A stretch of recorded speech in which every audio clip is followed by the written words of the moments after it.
मैं अनुप्रिया जी आपके पास आ रही हूँ। नीतीश कुमार के एक बयान ने खूब हलचल मचा दी है। क्या कहना चाह रहे हैं? मतलब एक बड़ा संदेश दे दिया।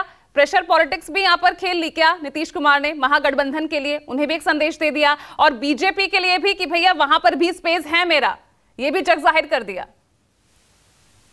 पूजा जी, सबसे पहले मैं आप सभी को नमस्कार।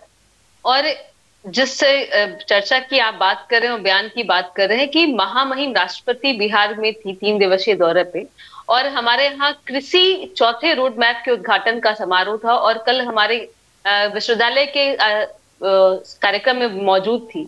मुख्यमंत्री जी के अगर भाषण को आप देखेंगे तो उन्होंने एक संदेश दिया है कि जिस तरह से देश में जो कई दलें यहाँ पे हैं और जिसके बीच में मतभेद के साथ में मनभेद भी है, क्योंकि राजनीतिक यह कहता है कि आप मतभेद रखिए, मनभेद मत रखिए।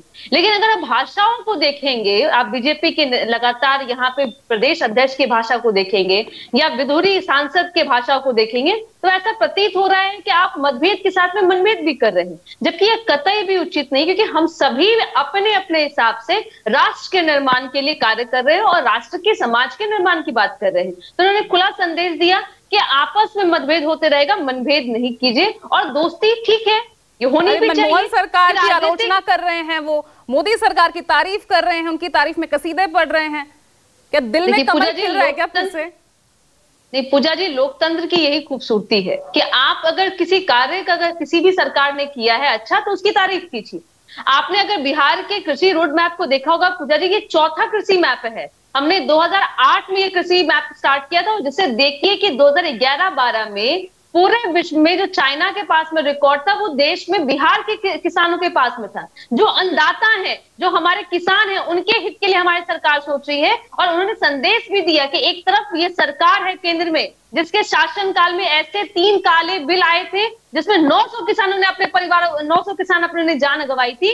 तो ये सीधा संदेश, कई संदेश थे, लेकिन जो ये आपने जो कयास लगाया है, कतई नहीं कमल नहीं खिला है। हमारे मन में इंडिया बस रहा है और इंडिया के साथ में 2024 में हम लोग भाजपा मुक्त भारत करेंगे, क्योंकि ये जो सरकार है ना युवा की सुन रही है, ना किसानों की सुन रही है, ना ही उनको रोजगार की चिंता है, महंगाई की चिंता है। यही लेकिन आपकी तो सुन रही है ना। नीतीश कुमार ने कल यही कहा ना कि भाई मोदी सरकार में हमारी सुनी गई, आपकी तो सुनी गई। भाई ऐसा तो कोई मौका था नहीं ना अनुप्रिया कि यहाँ पर तारीफ में आप कसीदे पढ़ते नजर आते, आप छोड़ देते। केंद्र सरकार का रवैया कैसे एक राज्य के लिए है, वहां तक रह सकते थे।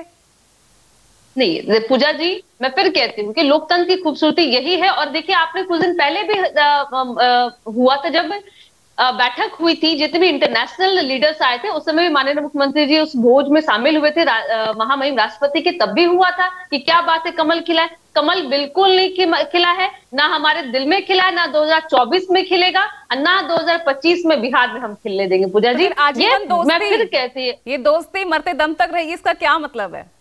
राजनीति यही होती है ना पूजा जी कि आप, फिर मैं कह रही हूँ कि मतभेद कर लीजिए, मनभेद मत कीजिए, दोस्ती बनी रहेगी। हम तो उनके साथ में 17 साल शासनकाल में रहे हैं, ये हमारे साथ में रहे, उनके ये हमारे कारण सरकार में बने रहे हैं। तो भाई आप सत्ता से हटते ही आपको सरकार विफल नजर आती है। जैसे यहाँ के भाजपा के प्रदेश अध्यक्ष या अन्य नेताओं को सुनेंगे बिहार में तो ऐसे धनंजय जी मन मिल गए हैं।